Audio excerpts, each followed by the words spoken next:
Hi, it's Mike Torchia. Welcome to Live Well and Thrive. I have a very special guest, Louis Lombardi. Hi, how you doing? And thank What's up, you. Mike?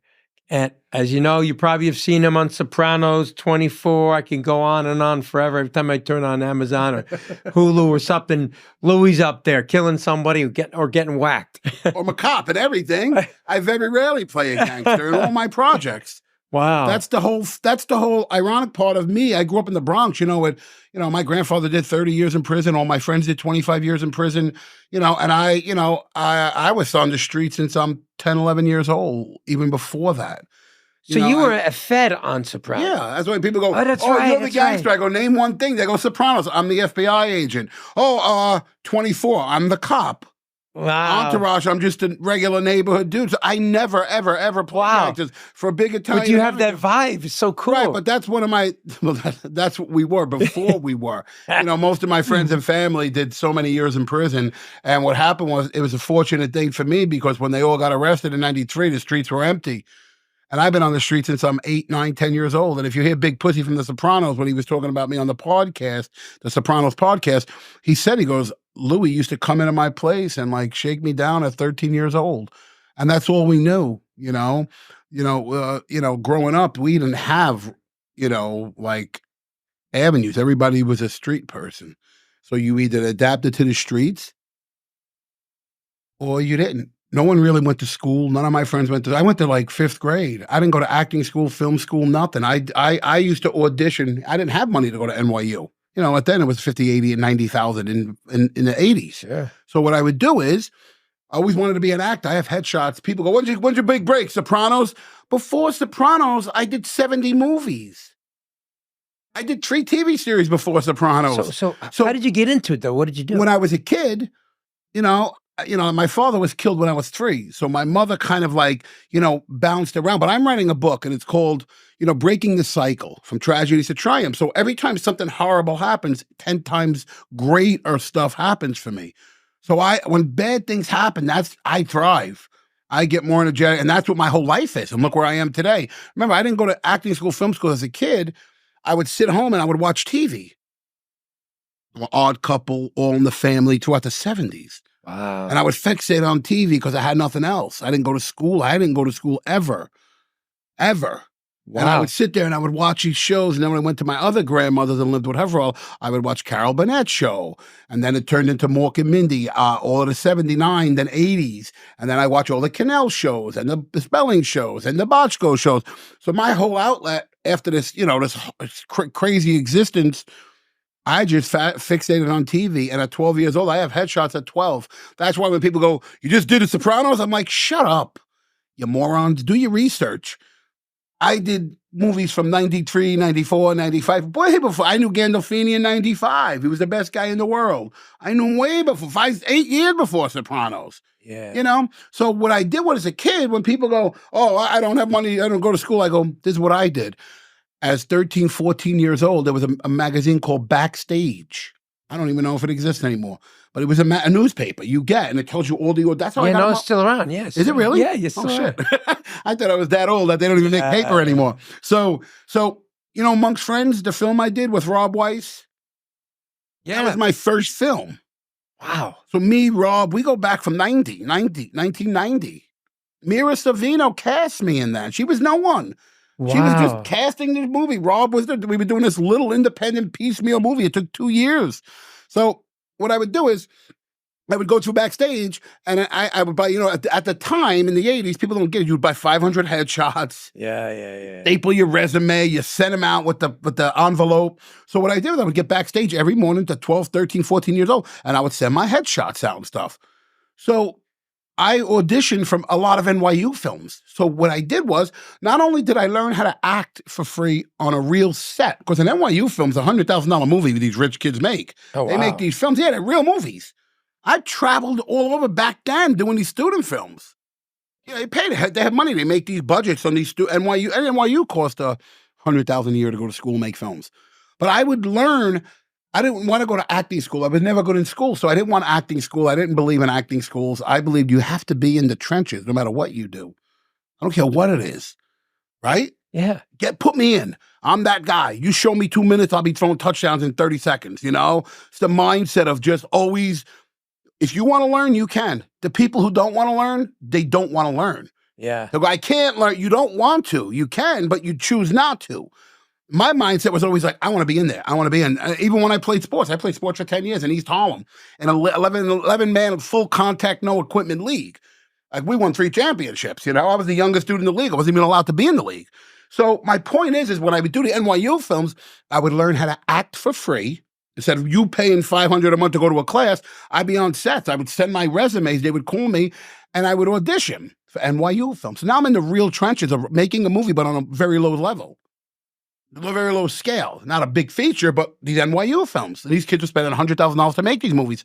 So I auditioned as an actor, and then I would get on sets, and I would learn how to make movies for free. So your $100,000 a year education was mine free. Wow. Because I started doing, one kid would be like, I'm making a film, then I'm making a film. They all together make a film, the whole class. So you work for him, you work for him, and they all make their little films. And they ended up passing me around for years. So I ended up doing so many NYU films, but I learned how to make movies for free. But then with the top education. Now with Fate, right? Because Universal aligned everything. Right. Isn't that how you got in with Quentin Tarantino? No, I didn't work with Quentin Tarantino. Oliver Stone. Oh, excuse me. Oliver Stone. Yeah. That's right. And let me tell you something. As a kid, 10, 11, 12, 13, I was fascinated by Oliver Stone. This is the weirdest story, right? I was fascinated. All my films, I want to be like Oliver Stone's. I'm not a big Scorsese guy. I'm not a big Coppola guy. I get it. There's maybe a handful that I like of their movies over 40 years of careers. But Oliver Stone, like I grew up in that real world. He made these real grimy, gritty, realistic films. He's a genius. Genius. Oh. So anyway, long story short, I would always be like, I want to be like Oliver. I want to be like Oliver as a kid. I do Amongst Friends. Amongst Friends, Rob White, all my buddies go to jail in 1992. 60 dudes get arrested in my neighborhood, right? And I'm like, holy shit. Again, when everything looks worse, it always gets better. And I'm sitting in my room and all my dudes are in jail. And they're facing 25, 30 years, kingpin statutes, right? Wow. And I'm sitting there and I'm going, yeah, what do I do? I'm 25. Your life is like in the middle of a road. Thank God you didn't get arrested with them. My grandfather did 30-something years straight. All my friends got 25. And I'm sitting there and I'm going, what do I do? Again, I get a phone call from Rob Weiss. And he's like, yo, Louis, he goes, we're going to this festival. It's called Sundance. It's in 1993. It wasn't Sundance what it is. It was like like all the filmmakers. Steven Soderbergh came out of there, Robert Rodriguez. That was the year we were there. Yeah. The class that we were there was Bryan Singer, Jennifer Lynch, Robert Rodriguez. These were no ones, though. Wow. They were just guys making movies, and we were all at the festival together. That's how I got Unusual Suspects. Like all kids. Right, all kids.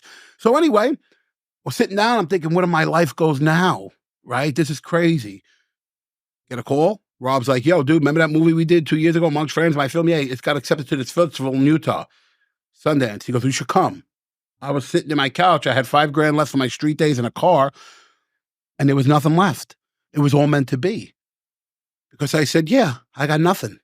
What am I going to do? There's no one around. I get my car. I pack my $5,000 up. You know Frank Madrano? Yeah, of course. He came with, that's who was with me. We did the movie together.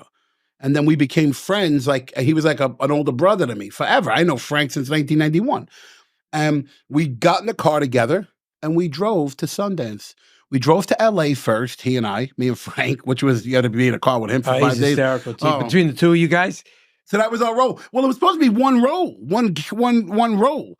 And after Rob saw us and Mira, they were like, we need to split these guys up. And that's how the iconic Vic and Eddie came about. It was one role. They met Frank. I didn't meet him. I met him in an audition. Hey, how you doing, buddy? How you doing? He goes, you want to help run the lines? I go, yeah, sure. I didn't know him. Met an audition in New York through Backstage. And that launched my career into the stratosphere to today. 31 years later, I'm still here kicking massive stuff. But it came from almost an accident. Everything was. You get it? We one role, broke it to two. Made those roles iconic. People still go, Vic and Eddie, you're hooked. But it was an accident. Then Mira Savino was just casting the film. How she got in the film was she was casting, and I think one of the girls fell out of the movie, the actresses. And I think Rob was like, yo, you know the lines, your audition to do it. And she put herself in it. And that's what launched her career. So me and Frank drove from LA to from New York to LA together. Got to LA, we picked up Mira, and a day later, we all drove to Sundance. Me, Frank, and Mira, and some other makeup guy or whatever. And we drove out to Utah. We got there. Boom. Film was a massive hit. Biggest film at Sundance that year. The biggest Rob Weiss came out. I mean, I got an agent right from there. And remember, I'm in the Bronx, fucking down the streets. All my dudes are in jail. And I went from that to just taking a shot, which most people don't. Most people sit comfortably. Oh, no, I don't want to do it. I'm going to go all the way there. All the way where?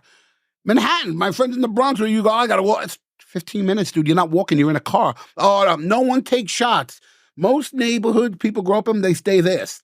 They stay tunnel vision. I got to go to construction tomorrow. I got to live in my mom's house that I was inherited. And then 50 years later, they hate their kids. They hate their. When I go back to the Bronx, everyone's so bitter because they've never left. They've continued that life of working, repetitive, eat, sleep, and work hard. And they never take shots. To them, the big thing is Florida, 4 days a year. I'm so blessed. I drive everywhere. I've been around this world. I've been around the world. Remember, no education, no nothing. Yeah. So we did this movie, go to Sundance. Movie's a massive hit. We all leave. We all have an agent. It's like, this is insane. Good thing we took the shot, right? Get to LA, and I had the car. Rob didn't have a car. Rob Weiss. So I would drive him everywhere. We would all go to every club, but we were always like, we were Entourage, before Entourage. That's why when they say it was Wahlberg, it was more Weiss, that Entourage. We were there. Doug Ellen was no one. Right. Doug Ellen was just a dude making Fat Beach and short films. And he was part of our crew. That's, Doug's a great dude. I love Doug Ellen. He's the nicest guy, He's such an animal lover. He's a good dad. I love Doug Ellen. One of my favorites. But anyway, he wasn't anyone. And that's not negative, but he was just starting. And we would all just go to clubs and bounce around together. 93, 94, everywhere. We were like a crew. So Rob Weiss calls me one day and he's like, yo, bro, I need a ride. I go, where? He goes, Oliver Stone's office in Santa Monica. I was like, are you joking? I'll be right there. I go pick him up. He goes, all right, I got to go. So I go into the room with Rob. Oliver's like, wants to meet him because Amongst Friends was a massive hit. He goes, hey, Rob, you want to make any movie for me in my office? You're more to pick a script. I'll finance it. I want to be in business with you. Wow. He was all over Rob, right? And I'm sitting there. My God, like the first week in Hollywood, I was reading this guy's books. I'm a Oliver Stone nut. This is who I want, I want to make films. And I'm staring at the dude and he's like, come into the meeting. Like, okay. I walk in, they're in the middle of the meeting. And at the end of the meeting, he goes, hey, he busted my balls. He goes, what are you doing here? I go, I'm in Amongst Friends. He goes, I'm fucking with you. He goes, I'm going to put you in my next movie. Remember, I didn't have a union card, bro. Wow. I left Sundance as a kid from the street. Oliver Stone. And he's looking at me and we're talking like this. And he's like, I love your look. He goes, I'm going to put you in my next movie. I was like, really? And I'm like, this is insane. I leave. I don't hear nothing from him for a month or two. I was cocksucker Hollywood fuckers. Yeah, all these Hollywood. I hate Hollywood already. Yeah. But summertime comes. Still don't have a union card. Summertime comes. I get a call from Oliver. There's no script. He loves you. He's going to fly you out to Chicago. It was Natural Born Killers was my first movie. I made best buddies with Robert Downey. I hung out with him every day for 2 months in Chicago. We shot in Joliet Prison, a real prison with real convicts, real deal. And I was like, this is my initiation into Hollywood. He pays for my union card, Oliver. That's how I got in the union. So, Natural Born Killers. They ended up putting me on the back of the box. My picture was the big press picture. So my first film, idolize and looking at this guy going, I want to be this kind of filmmaker. And the first person I meet, first person who hires me, if I didn't take the shot, would I have ever met them? Nah. No. Would I have ever got famous? No. If I didn't take that shot. Most people don't take shots. And I explained to my daughter, as you're younger, you have a plethora of opportunity. 15, 20, hey, you want to do this? You want to do this? Nah. Some people go, nah. 30 comes around, you have 20 opportunities at 20. At 30, you have 10 opportunities. 40 comes around, you start to have 2 or 3 opportunities. And as you become 50, it becomes 1 opportunity. So if you don't capitalize on opportunities when you're young, the older you get, the harder and less opportunity you have. And I try to explain that to young people. Everybody's so lazy and don't want to take a shot and don't want to do shit. And if you don't, you'll never go anywhere. So is this what the book is about? The book is about, yeah, well, like I said, like even my father being killed at 3, people go, that's horrible. I go, absolutely not. And I'm going to explain, because if I was telling him at a young age, would I have been an actor, or would I have been a street guy, which he was, and my grandfather was, and everybody was, would I have been dead? Would I have been in jail? Would I have not left for LA? Most likely not. So my life would have been that, instead of this beautiful travel around the world, not a bit of education, and being 100 movies with the top. Remember, once after I worked, so I look at that kind of negative stuff as almost a positive, because that's where Breaking the Cycle came in. And that's the name of the book. Because if you grew up in a family of alcoholics or drug addicts or whatever it may be, and you continue that to your next generation, to your generation, that's what keeps people in the cycle. But if you could say, okay, I'm an alcoholic, I'm going to raise my kids, there's going to be no alcohol, and your kid learns that there is no alcohol, you broke that cycle for future generations. Right. And I did that with jail. All my friends went to jail. All my family's in jail. Everybody I know. I know more people in prison than outside of prison. But you know how I know not to? I didn't want to become. I would visit prison since I'm 5. I have pictures of me in Lewisburg Penitentiary, 5, 6, with all the biggest guys in the country, because it was under the Pleasant Avenue. My grandfather was a big guy, so he had all these guys that went to jail with him and his crew, right? But I would sit there as a kid and I would talk with all of them. I was 5, 6, 8, 10 for 20 years. 30 years we visited. And I would watch in the visiting rooms as a kid. At first it was fun. I'd be like, this is great. Lewisburg's how I knew every dude in the country till today. They were all in Lewisburg in the 70s. Like, I'll show you pictures. You'll be like, oh my God, that's insane. So as I started going and as I started getting older, 5, 6, 8, 10, it was cool. I was like, this is great. We're independent, yeah.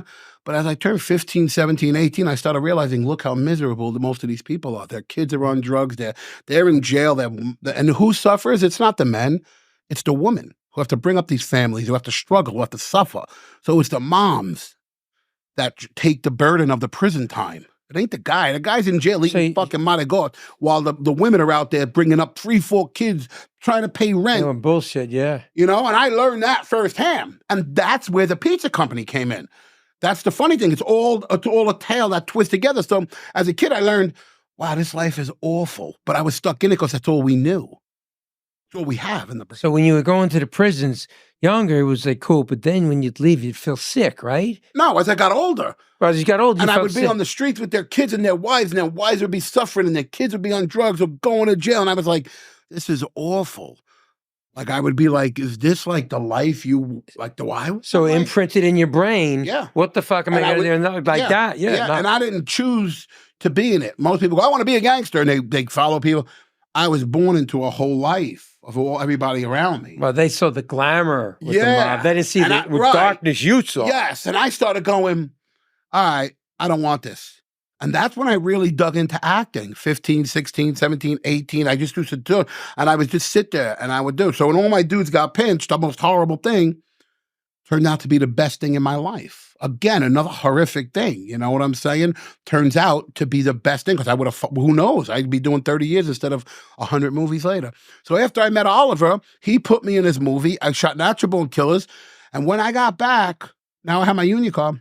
In the same 6, 8 months, I got hired by Tim Burton, John Landis, Ivan Reitman, because Oliver hired me. So we were kind of famous from that.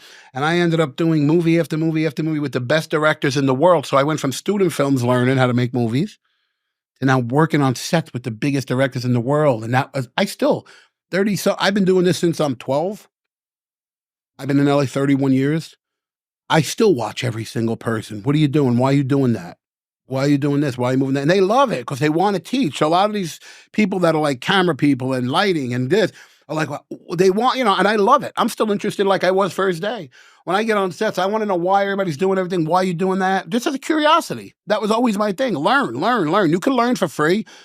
People don't want to. Because why? It's hard. When it's easy, people stay doing it. You're doing it for the right reason because you're passionate. And I love it. You love it. You're like me, watching the TV shows and the movies like, wow, these guys want to be a star. They want to be famous. They want to be famous. That's all they want. I don't want any fame. If you know me from back day, 91, sweatpants in my shirt. I'm still, no matter where I go, this is it. You don't like me, I don't come in. And I'm Rob Weiss loves you. He speaks of you as a brother. Yeah. But Rob Weiss is the man, you know. The chemistry, though, between all of you, seriously, beautiful. Hunter, you know. Hunter's a great dude. Oh, he's a great guy. Yeah. And all these guys. But Rob was like the spark plug to all of our careers. Made that amongst friends, and Rob did it by hook or by crook, and Rob made it happen. Rob's the biggest hustler ever, man. Yeah. And that's why I think we clicked at a young age, because we were 25 then. I think maybe younger. We 25, he moved to LA 2 years before that we know each other. We used to eat in his house with his dad, who was the sweetest, nicest man. You would have thought his dad was my dad if you would have saw him, big guy, the jogging suits. Funny. Louis, he didn't look like Rob's dad, he looked more like mine. People go, is that your dad? Every time we go, but the jogging suits we wore in amongst friends were his dad's. So me and Frank, me and Frank, now Frank is 10 years older than me. Me and Frank would go up to, his name was Carl. Rest in peace, Carl. Carl was the best man ever, coolest freaking dude ever. Rob's dad was the man. Hey, you always talk like this. What are you doing? He was the best. So we would go upstairs after we would eat in his house. He would feed us. Me and Frank would go up and pick jogging suits out of his closet because he had 100 fucking Sergio Tacchini. So all the suits in the movie were his dad. Oh, that's so funny. So it's like a little shout out to his dad, which was the best guy ever. But yeah, we all came out. We all bound together for 10 years together.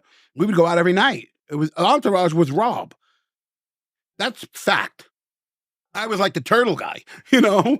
Like that was like the way Rob had it. We would all go out. Rob brought all his friends with him. Still does it, I think. Oh, no, we go to Craig's every Thursday night. He's got his whole crew. Yeah. Lorenzo, everybody's there. We're all hanging out. Right. We're laughing. But he's like that ringleader. He brings... Been like that since before Hollywood. A beautiful... So, in fact, we're working on building an incubator to help people develop projects. Yeah. So if they have an idea or the story or they have a script, but they want to make it magical, we'll help package it. So he wants to pay it forward, like you're paying it forward. Yeah. But Louis, I think you should be a motivational speaker. Get out there and talk to people. If you look at I have a YouTube series called Streets to Success. From the streets to success. Wow. And it's me on stage with thousands of people. I did that a lot. And that's what I was trying to do is, go on a little tour of it. You know? What about like NYU? Yeah, speak to these kids. Right, that's what I want to do. I love doing that. They're stuck. Going to class, taking the pictures, and they're not expanding. They're not realizing what it takes to make the business, but they think the ABC is always the way to do. Again, I used to do that all the time. That's what started the Streets of Success series I did. But it's funny because how everything ties in is I'm brought up now, all the guys are in jail, so I'm brought up by 3 Italian women, all women, all men. Can't do better than that. The women are driven. But what happened was at 5, 6, 7, I learned how to cook, and I became a cook my whole life. When I first moved out here, I would go cook for Rob and 20 dudes. I had that house in Santa Monica. It would be me, Frank. We lived together for like years. And Michael Rappaport, A House of Pain. All these guys with Leonardo. All these guys would come to my house and I would cook for them. I have videos of back when it must make the most incredible gravy, huh? It's gravy. Meatballs. That's right. Everybody says sauce in LA. You said gravy. You already got an A+. My grandmother's the same. She said, make gravy. Right. So that's what we did. So I watched as a 5, 10-year-old, like just cooking. My whole life was cooking. But I ended up becoming, if I didn't do acting, I probably would have opened 20 restaurants, probably, right? But I got to ask you this question. What do you think in your mind is the best Italian restaurant in LA? I really don't go to eat Italian in LA. I don't. It's too overrated. I can cook better than most of the places, and that's not a knock on anyone. That's just my life. Well, how about Rayo's? You been to Rayo's? Rayo's, all overrated. Most of these Italian places. And Rayo's is great. New York, Harlem is great. Yeah. Frankie Pellegrino, the owner, played my boss on Sopranos. Oh, that's right, yeah. My mother went to school with him. I go back before he passed away 100 years with Frankie. And he ended up becoming my boss on Sopranos. You know what I'm saying? I used to go to Rayo's in Harlem with Bo Dietl. Right, Bo's a good guy. Frankie was behind the bar, and he'd be making me laugh. And I remember one time when I went into Bo and his friends, they were all sitting at the table. The door's right over there. And I had to sit there, and I go, well, Bo, I don't feel comfortable with my back to the door. So Frankie comes around the bar. Gives me a 38. He says, here, kid, put it in your belt. God. I go, huh? He says, put it in your pants. And Bo goes, you better do it. So I put it in my pants at 38. He goes, you feel better now? No, it was That's the first time in Rayo's. I'm a kid 20 years old. But remember, when I was 10, 11, I used to stay in Harlem on the corner there. We used to that play same football. building? That same building? Yeah, we had the social club right Jeez. next door. So we would Wow. play football. That's what I was telling you. My years in Harlem, where that league I told you I played football was in Harlem, Jefferson Wow. Park. So that's where I grew up, basically. You know, I would go from the Bronx, but I would go hang out in Harlem, and we would sit in there. We would be barbecuing. I lived, you know. So, but anyway, I learned how to cook, and all those years later, I became an actor. Now, all those years of learning didn't go to waste because now I formed the pizza company, and it comes from those recipes of when I was 5, 6, 8 years old. Are you going to do the sauce too, or just the pizza? Well, just for now, I'm just doing the pizzas. I'm doing events all over. We're getting 5,000 people event, 10, 2, all kinds of events. This company's blowing up. The pizzas are all made in New York with New York water. They're frozen and they're shipped all over the country. I want restaurants. I want hotels who can't sell pizza. I want to sell my product to food service, food industry. Wow. That's what I want to do. And I go show these people how to do it. 8 minutes, you're getting a New York pizza. I top them with chicken bacon ranch, buffalo, bricard. And people are like, these are insane. So now it's starting to take off because people are eating the product and going, this is great. Because it ain't a frozen pizza. It's a New York pizza that I froze. It took me 2 years to develop. So it's already cooked. Yeah. So you just got to preheat it up. 8 minutes. Comes New York. The crust is heavy hydration. The tomatoes are special. Well, are they in stores now already? No, I don't want stores. I don't want to be on a shelving fee and competition with 87 So pizzas. how do they get your pizzas? Go online? They call me. I come and make them. Yeah. So what? You have the website? I don't even sell online. I don't even want to do retail. Wow. Retail's a nightmare. Shipping frozen's a nightmare. Yeah. I want to do events like this. We have a truck being built. We have a 10. You know, we're doing events for 5,000, 8,000 people. Those trucks do well. Insane. And especially with you, you could do That's cartoon right. character. We already You, got it, everybody love you. Right. So that's what we got. So that's already. And I don't want to be in a retail store with 55 faces and they shelving fee and buybacks. And before you know it, you're losing money. You get agita with that. Yeah, you're chasing people. I want to go right to the public, right to the consumer. Going to the mountain where they are. Right. And sell these pizzas. Go to the big events, the shopping malls, We're doing that now. Activations. And we're killing it. People love the product, which is my favorite thing because I've been making these pizzas since I'm a kid. Well, here's something that I can suggest to you. I do a lot of activations at Westfield malls. They have the one in Century City. Did you know on every Saturday and Sunday, they average 64 to 72,000 consumers, people spending money. There's no pizzeria. In the Century City mall? There's only the Tuscanova restaurant with just some pies. Why? You tell me. In that food court upstairs? They have like little things, but it's not like a true pizzeria. It's got a little bit of sandwiches and that. We need to open one. Imagine, I'm telling you. Are you kidding? In Century City, everybody's there. Yeah. I run into everybody from Shark Tank, and Robert is there, and Mr. Wonderful is there. I see everybody over there at that Westfield. I should talk to them because I'm going to tell you something. You could do those pop-ups there. You ready for this? The best part about my company is I'm going to start franchising them out. Simply in other states, not New York. I don't want East Coast. You can open my company, one of my places, for under $80,000. There's no build out. We have a special oven. All you need is a walk-in freezer to hold several thousand pizzas, and you buy this special oven that all the restaurants use. What's the square footage you need for that, though? 500 to 1,000 square foot. That's nothing. Nothing. And that's why I'm working on doing them in like Utah, tax-friendly states. No build out required. You could go in there, you put one of these ovens that cost 20 grand, the freezer's 10 grand, and then you build it out to the facade of my vision of what I have. You have to see what it looks like. It looks like an old Italian restaurant. Like look at Richie's, Mulberry. So it's a teeny little place. You know how long I know Richie? How long you know Richie? 12 years old. Ask him. He tells the stories of him and Big Pussy were best buddies. Vinny Pastore. I used to hang out at his club, Peachtree's, a new show. Remember Peachtree's? We used to shake him down there. He told the story about a year ago. I was at Craig's, and he's sitting there and he's eating, and I'm in there, and he's like, let me tell you stories about Louis Lombardi. And Richie's telling the story. He's like, Louis used to come in with his cousins and shake me down and do this and take my stuff. And we used to do with Vinny as well. Remember Wednesday nights was the outdoor barbecue, all you can eat? Remember? That was the And best. the tall, skinny guy was the Lenny, was the bartender. What was his name? The big, tall, skinny dude. He was like 7 feet tall. The fuck yeah, his brother was Lenny from not Marty's and Lenny's from across the street. But Marty Lenny's across the street was great too. That's where we sang out. That's why I used to hang out too. My hangout. Since I'm Remember Fudgies? Fudgies up in New Rochelle. Yeah. And the Milky Way. Milky Way. That was my sample. I was probably ran into each other, right? But we all had hair then. But that's funny. Those are all my hangouts forever. I remember Village People, Donna Summer at the Milky Way up there. They had the biggest artists. Hey, but you know what? When we went out, we wore suits. But it was nice. Women dressed, cocktail dresses. They looked classy. Not this shit. Even Marty's and Lenny's was fucking great. Remember? The best. The outdoor patio. Yeah. Remember the outdoor patio?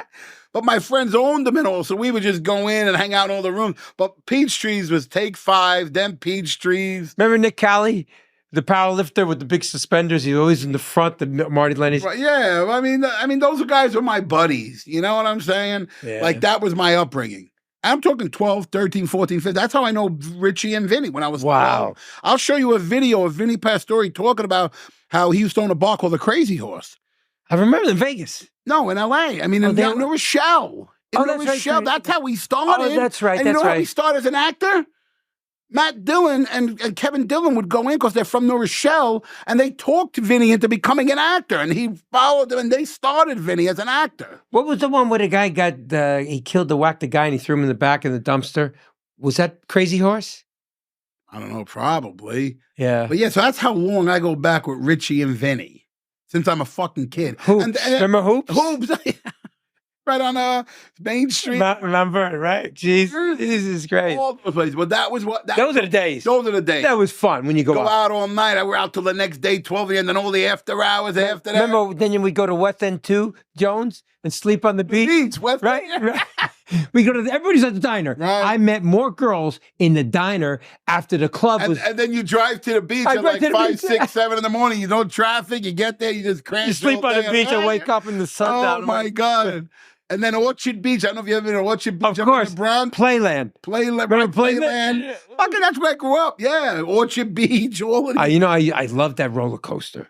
I would go on a roller coaster like a fucking junkie. Remember, I grew up in Country Club on the water, right across from City Island. Yeah, we grew up in a building like that's that's where. Then they have the best restaurants at City Island. Yeah. Whenever I go on a special date, I go, "We're going to City Island." You remember the Lobster Box? Lobster was my favorite place. That was there. That was the first famous.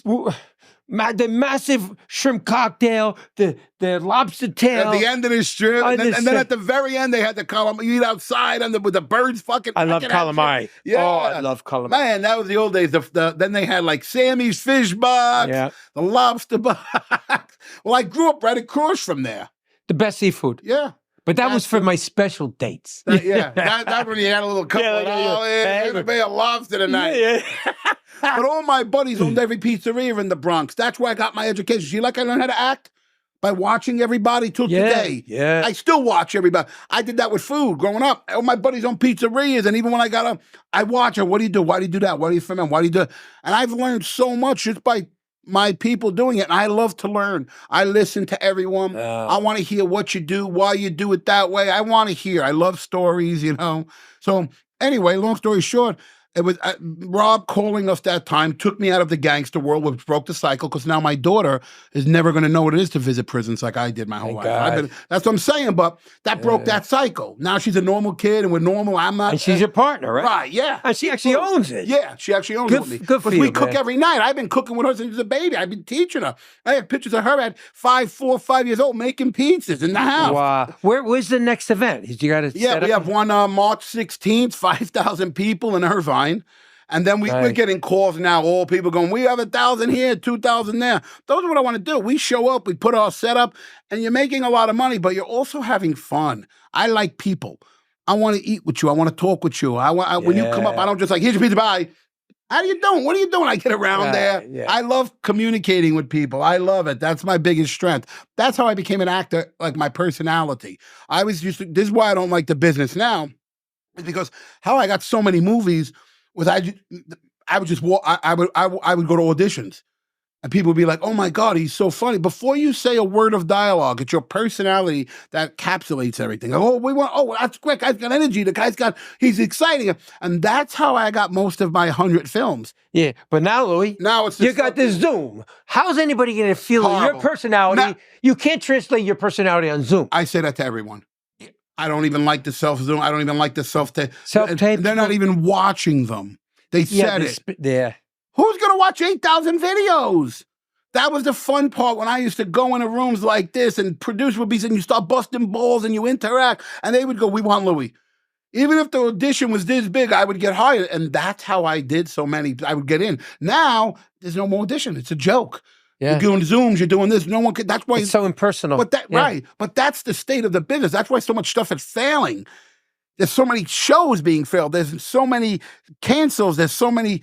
The business is bombing within, and no one's trying to fix it. But now they're realizing the finances are starting to fade. Now they have to start fixing it. Go back to like people who knew how to make movies in the business, old school guys who know the process, Well, Sylvester Stallone made a point. He goes, you know what? Today, they're not giving the role to the person because they're the best for that role. It's either their sex or it's the way they look, the demographics, what race. Nothing to do with it. Oh, if you're transgender, yeah, you can have the role. If you're gay or if you're black or you're Latino, you can have Asian, you can have the role. Yeah, how about the best actor for that role? It's not, but that's just not what it is no more. And it's become so sad, the state of Hollywood. You got to remember, this is something that I've been doing since I'm 12, and I love it. Passion is just my whole thing about it. I really never did it for fame or money, and I still don't do it for fame because I don't care about fame. Before I was famous in New York in my life. Yeah. You ex Rob, you ex any of these people. I was able to do whatever I wanted as a kid. Everywhere, from clubs to bars. You see what I'm telling you, all these clubs and bars and restaurants. I was 13, 14 in all these places. I was able to always do so. So when I got to Hollywood, it wasn't like, even when I was at these parties and events, to me, it was just normal being in a high-profile situation. Well, I remember the first time we met at Wally's in Beverly Hills with you and Nick Cardasco. Right. We just clicked because I felt like I'm home. Right. It's like one of the boys, right? Right. And you have that presence when you walk into a room. You just have this innate energy. People get attracted to you, and that's why you've achieved. You're so passionate, and man, I'm so happy. So whenever people ask me how they get in touch with you, I'm going to make sure they get in touch because you need to go viral with your pizzerias. There's these activations, the mobile truck. I'm down for all of that stuff. I want to do, and I love it. Like again, the food is. I'm more passionate about that than I even with the acting. And I blew up the acting stuff, but that was my thing. The food stuff, I love, and I love, like you said, interacting with people. What do you think? What do you like? What are you doing? I get out there, That's my strength, and I miss that in Hollywood because there is no more of that. When Paul Savino was alive, he loved to cook like you. He talked about food like you, right? Yeah. I'd go to his house and his apartment for Sunday dinner. He made a beautiful gravy. He had great wine. He would sing. Yeah. It was beautiful. He was just a nice guy. Just real, like us. Well, you know how his daughter got involved in the movie Amongst Friends? He put up 15 grand. And she became an associate producer. This is in 91. So he was a beautiful And she became, that's how she got her way in, and then she ended up being mad. And now she's fantastic. Well, how do you think she started? She got in the car and drove with us. Robert Redford saw her in Amongst Friends and put her in Quiz Show, and it launched her whole entire career. Wow. That's how Mira started. Yeah. Again, almost by accident, we all started, right? Yeah. If we didn't take the drive, we didn't take the shop, you didn't take that, some of us wouldn't be here.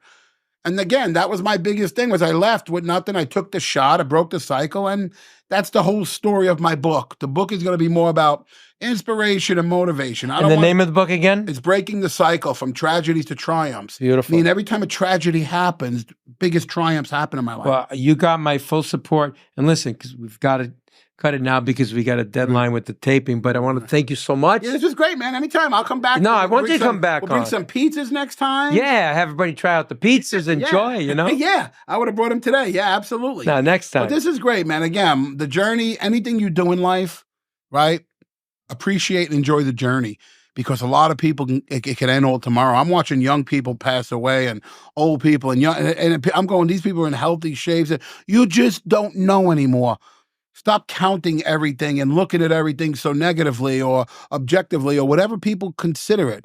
Be out there every day, live in the moment, live present every freaking day. I love it. Because you don't know what's happening tomorrow. You could be the biggest, healthiest guy. You could be the most these unhealthy people are living longer than the regular people. It's true. They dropped at 42 years old on a treadmill, and he's lean and fit. And I'm watching so many people and he's been eating steamed vegetables and chicken instead of having your pizza. yeah. Right? And he's imagine that poor bastard. His whole life he ate so clean. He dies at 42. Right? He never had a chance to taste that unbelievable pizza, that gravy of yours. And then when I go back to like New York and the Bronx, you got these 80-year-old Italian, 90-year-old Italian guys smoking cigars, smoking, eating, drinking. Right? They don't give a shit. They never walked on a treadmill. That's right. And they're thriving at 90. The most they walked is from the bedroom to the kitchen to go eat. Right.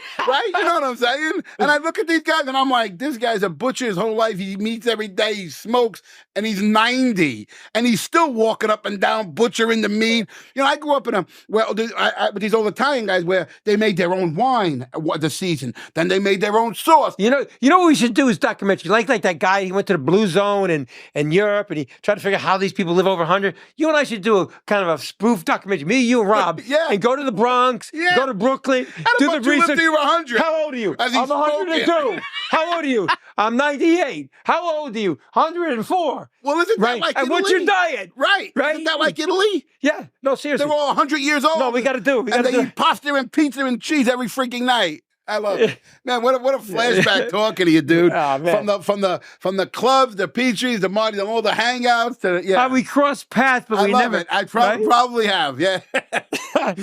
So I want to thank you for paying attention to our craziness. Thank you for logging in and watching Live Well and Thrive. This is Mike Torchia signing off, but please subscribe. We need your support. Yes, subscribe, and you know what? Follow Ava Lou's Italian Pizza Company on social media. You let me know, you hit me up, and I'll deliver a pizza to your house. I'm going to bring them here, and we're going to sample them, and he's going to see if they're like New York. That's right, baby. Hey, thanks for watching this episode. Got great news. The merch is ready. You're going to see an array of all kinds of great products. Go to operationfitness.com. If you want to order anything, click on my store.